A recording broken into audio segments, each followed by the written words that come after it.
Hi everyone, it's Pete here from the Pain Toolkit, and I hope everybody's well. And today I thought would be, well, I'll tell you what, I bumped into a really nice lady recently called Cheryl. Bumped into Cheryl when we was doing some filming in London. The production company wanted to film myself and other people who live with long-term pain, being on a Pain Toolkit workshop. And I met this lovely lady called Cheryl.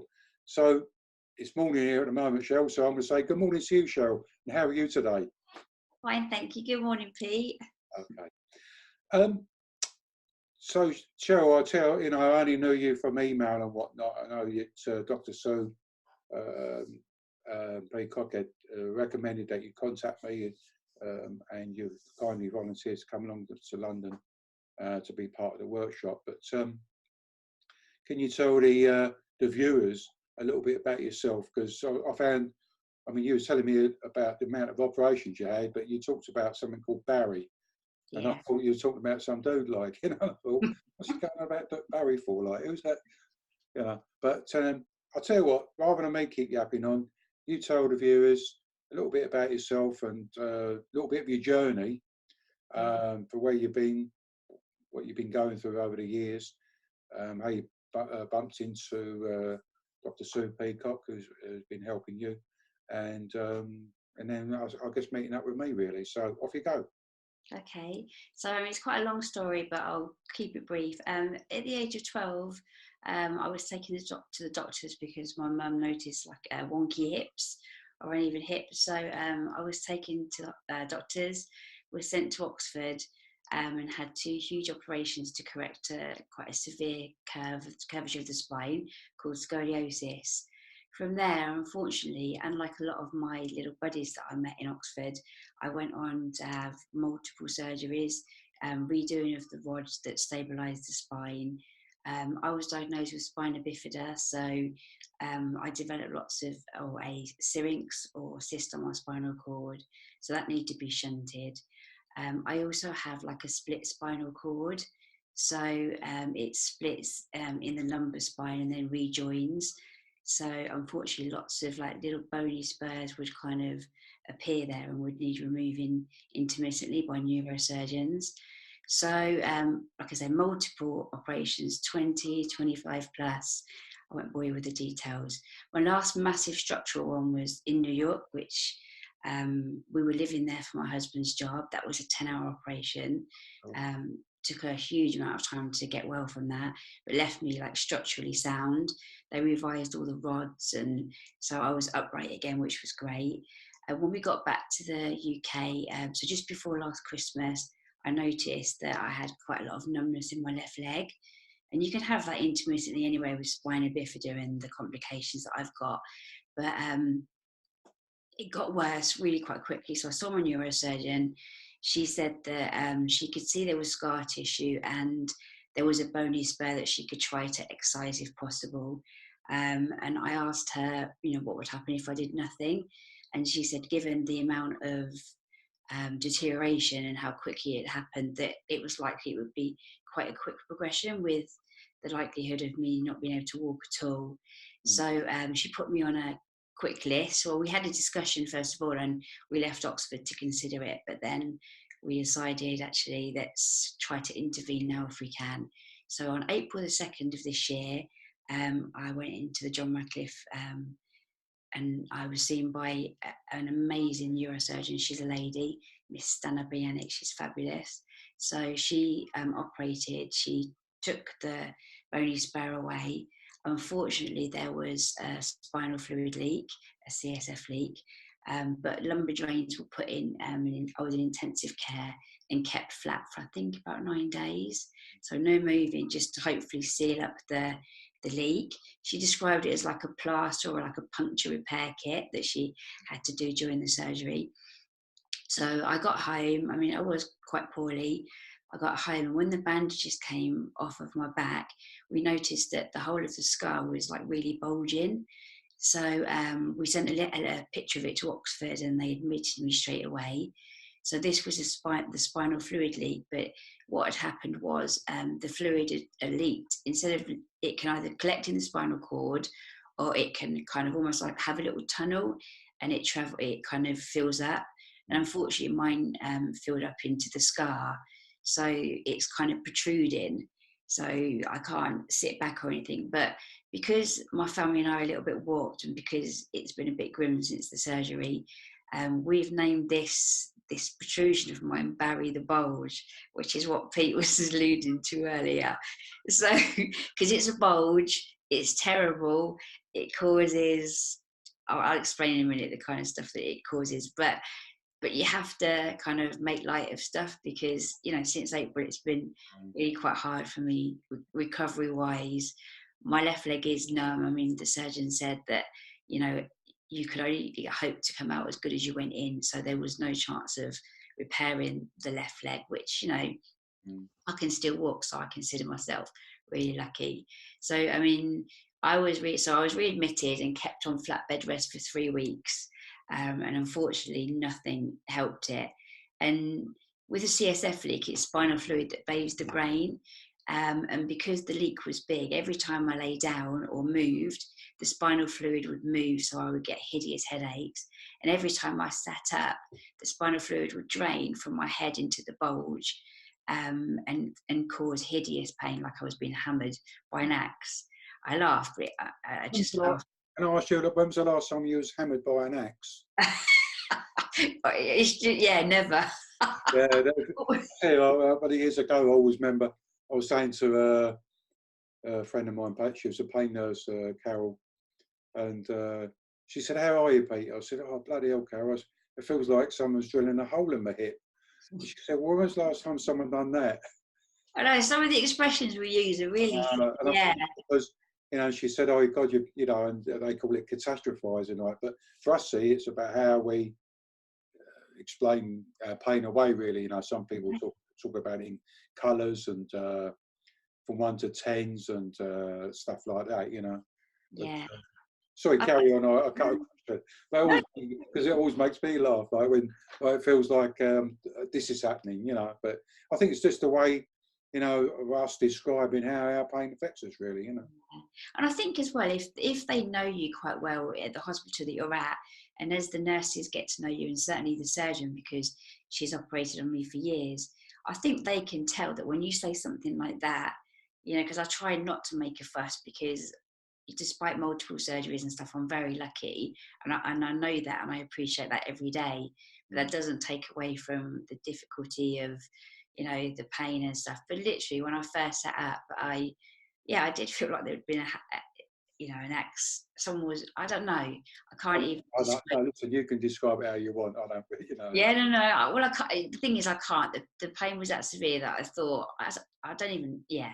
So, but they did say to me that if you have loads of caffeine, over time your brain will get used to the CSF, or the lower pressures because of your leak. And I didn't really believe them. And, you know, every time I lay down, it was hideous. Every time I got up, it was hideous. But over time, and with lots of caffeine, a hot tip for anyone who does have a CSF leak, I pop some caffeine tablets every morning before I try to sit up. And a pharmacist told me that that's, you know, because there's no medication for like pain with CSF leaks, because the leak itself is causing, you know, the real difficulty. So to describe the leak itself and the impact that it has, in hospital they tried to when I was on my flat bed rest, they wanted an MRI just to have a look at what was happening. And I was on flat bed rest and they tried to transfer me. So bearing in mind I was on my back and Barry's quite bulgy, unfortunately when they moved me from my bed to the MRI bed, they had one of those pat slide things and it was at an angle, and Barry was smacked and I was unconscious. So that was grim. I felt really, really unwell. They had to call the crush team. So, I mean, that's the extent of how this isn't like just a little bit of pain. So because it's like a tight bulge and it feels hard, obviously anything hitting it, I had, so it took me a while to get over that, and I was in hospital for another couple of weeks. Unfortunately, Barry didn't go down, so they decided to aspirate it. So they put like a needle in and got all of the CSF out, and they took a picture, and it was lovely and flat, so I could lie down comfortably. without pressure in my head and stuff. But unfortunately, by the next morning, it filled up again. So I was discharged. I went for another scan in July in Oxford to kind of look at progress. And I explained to the radiographers, look, I've got this lump. But, you know, you explain to anybody I've got a lump, it could be a boil, really, to be fair, couldn't it? It could be. So I explained to her and I asked if she'd like to see it, which sounds weird, but I've discovered that flashing it helps people to understand the, you know, the significance of it and that it, how much it affects me. She didn't want to look at it. So I tried to get myself comfortably onto the MRI table, but the minute Barry hit the table, I was unconscious. So it's, So, sorry? Well, you've been through sort of late, especially like with them. Sometimes, you know, we don't, healthcare professionals don't always get the picture really of what's going on with us. But what's I'll tell you what struck me when I met you a couple of weeks ago. And you know, we was on camera and you were telling, I really didn't know your history and whatnot. Never met you before. And I was asking you to sort of tell you. I mean, I think everybody seemed to be shocked at how many operations you had. But for me, what struck me about you is that you've been going through all this stuff for many years, and yet you've got a personality that seems to shine. You know, you've got that. You know, they call a lot of people to talk about the glass being half full or half empty and whatnot, but your glass seems to be 3/4 full. It seems that you've got such a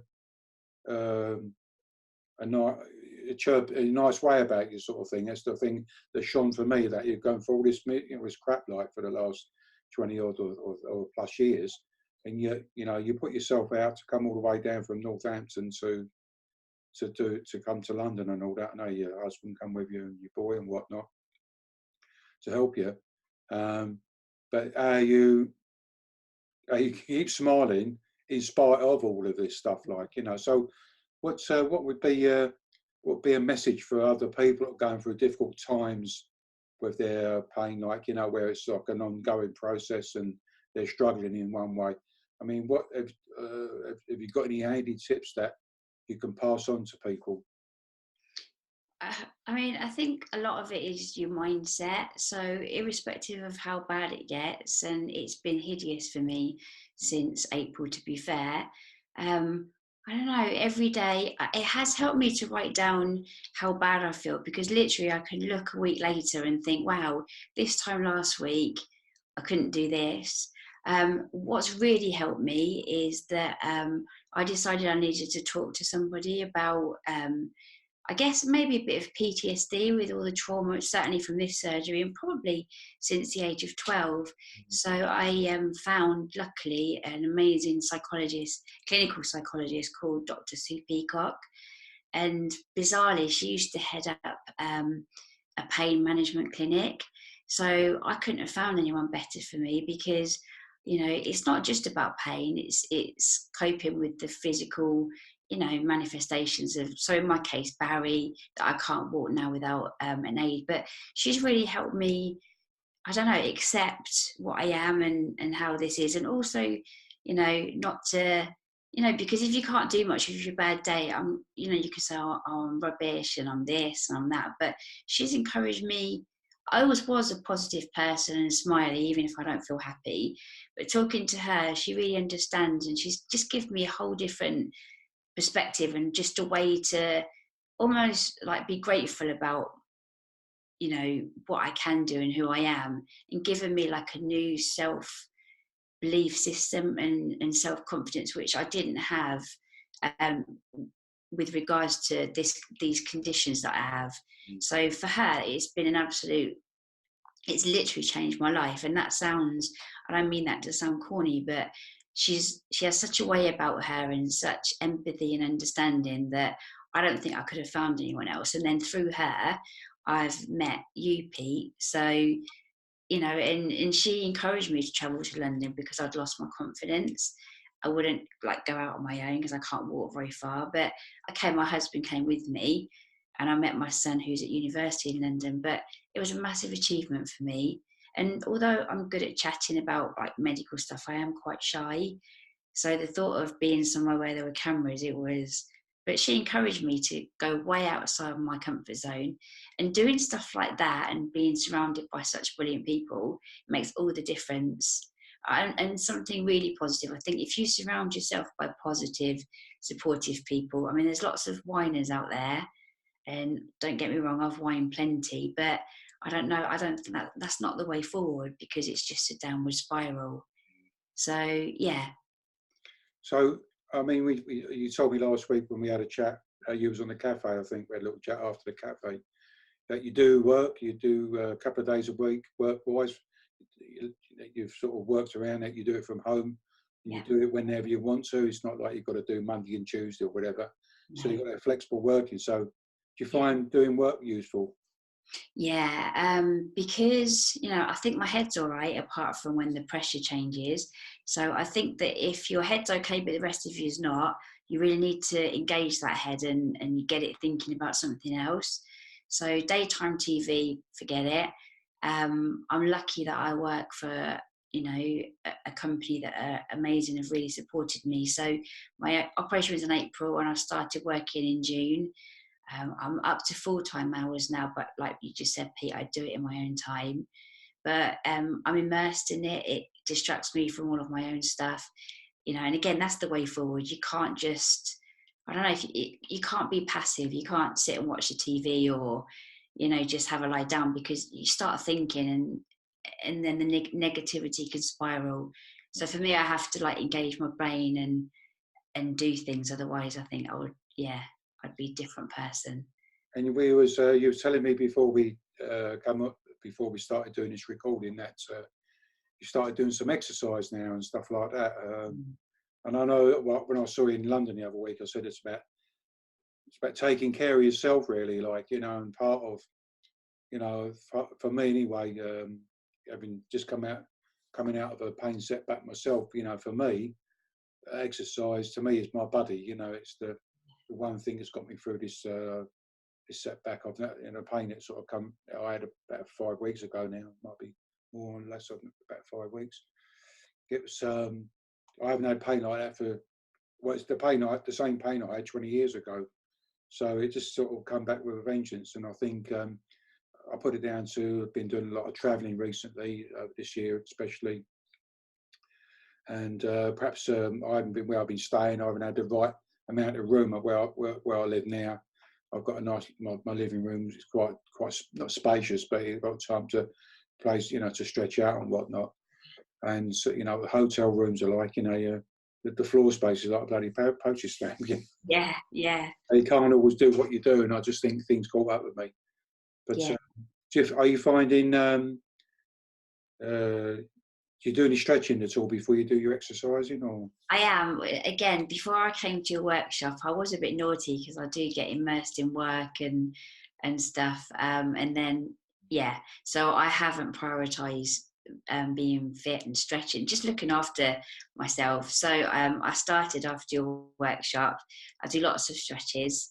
I did some stretches last night before I got on the bike. I think on a bike. Have you got a cycle indoors?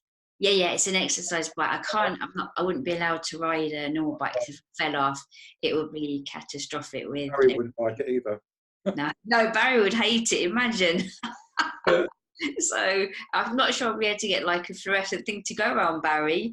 So yeah, just on the exercise bike, and that's boring, but I have my iPad on it so I can watch programs. Because I mean, it can be like watching paint dry exercising. And I think that's what I like about going down the gym. I go down there most mornings. I don't go at the weekend, but I go down there most mornings when I'm working near home and whatnot. But for me, it's social, and it's just stretching, exercising means I don't have to take any pain meds. Yeah, that's brilliant. Exercise for me is.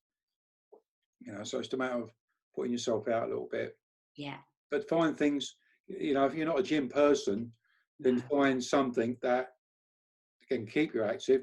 I'll tell you what I found recently on, I've known about for a year or two now, something called social prescribing, and a lot of people don't know that their social prescribing, in a nutshell, is where there's this all in their own little area that this can be run by the local NHS or voluntary service or what's the other thing?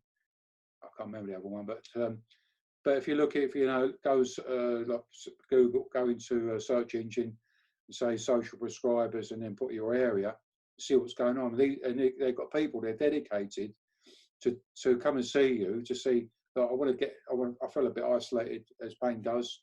Health conditions are like that.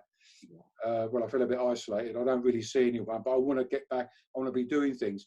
So they sort of say to you, well, what sort of things have you stopped doing that you would like to return to? Or is there anything that you would like to you start doing that's something you've never done before?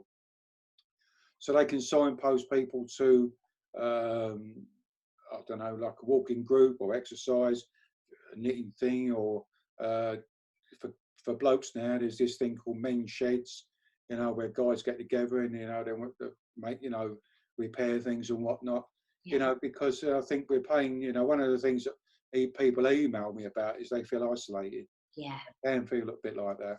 Yeah. I think the thing is as well, if you're with like your normal friends, you know, not that even if I get together with people that, or like at your workshop, Pete, we did talk about our pain and stuff, but that's different because they understand and they're coming from a similar position to you. But when you're with like your normal friends or your work, you tend not to talk much about it because, well, they're all normal and they don't want to hear you whine all the time. I'm sure they don't think that, but yeah, it does make you feel quite isolated. And I feel like I'm really different. I've never felt, even though I've got some brilliant friends and stuff, I've always felt, I don't know, just not part of anything because I'm so different from other people, which, yeah. So listen, we're going to wrap things up now, but what I'd like to ask you, I mean, so we've learned about where you've been, a little bit where you are now, but what I always like to find, I always find exciting, where the hell are you going? You know, what's your battle plan for the future? I mean, things that I think you're this sort of person who, you know, go, well, this is where I am, but what's your plans for doing other things in the future? Yeah. Well, Sue asked me this. I haven't got any hobbies as such, like sport-wise, obviously I couldn't. I love to write, and years ago I used to write for the Scoliosis magazine, and when I was 12 I wrote a little account of the surgery just to help other patients coming into the hospital.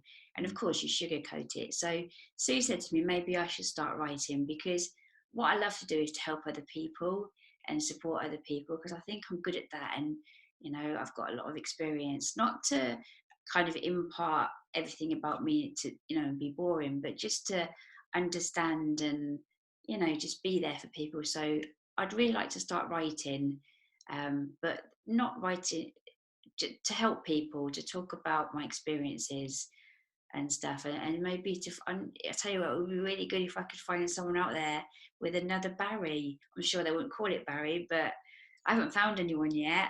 Not So, yet. not yet. I'll call it the Yets. Okay, cool. So yeah, I'd like to do stuff like that. Obviously my aim is to get as fit as I possibly can, and just learn to live with Barry if it's never going away. And, you know, yeah, just. I think it's something as any pain or a long-term condition. I think it was one of my slides, is that it's accepting that it's a bit of an unwanted passage during your life. Yeah.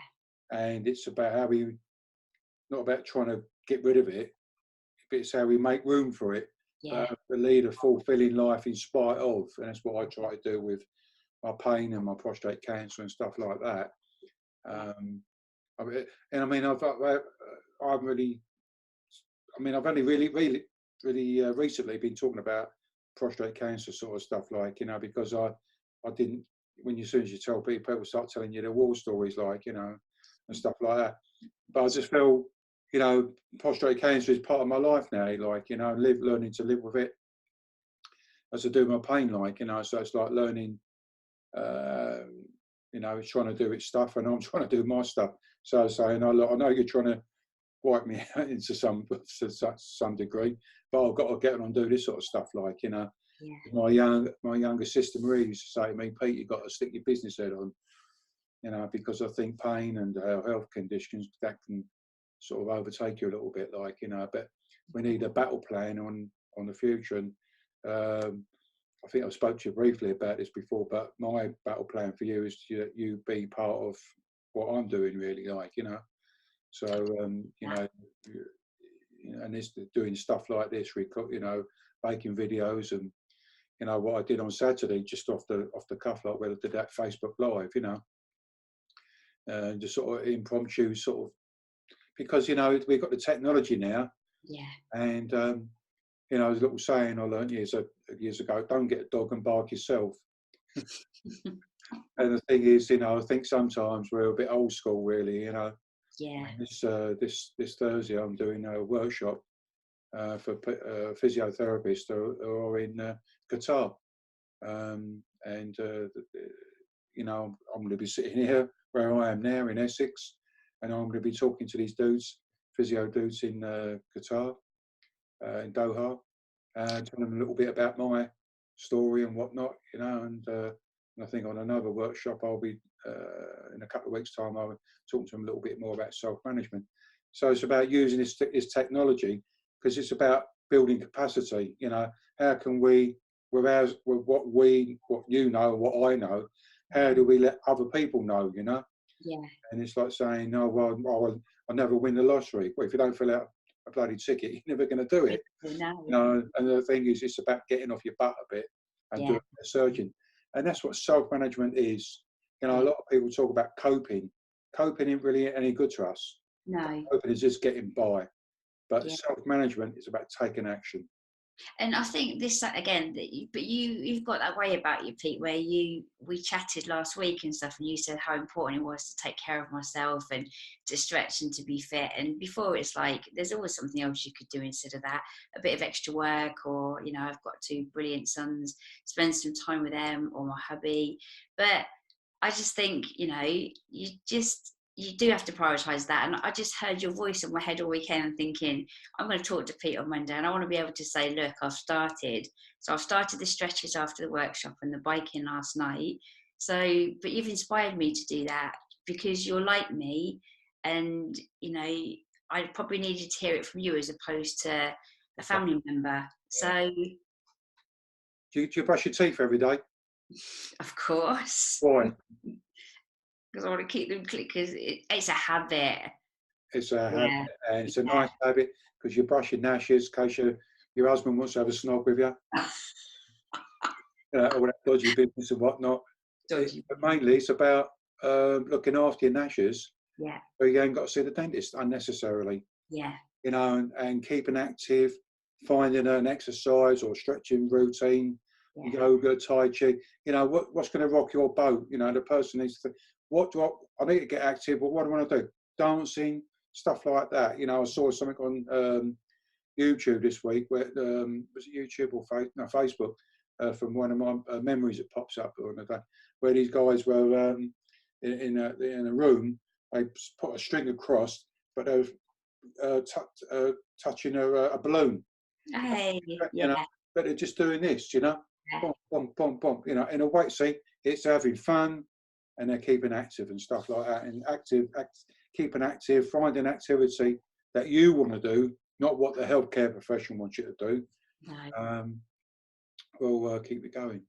Yeah. Hey, listen, it's been fun doing this. We're going to keep in contact anyway, and I think you got massive potential there, and you know, you say you like helping other people. I think when we're helping other people, do you know what? Sometimes we're helping ourselves.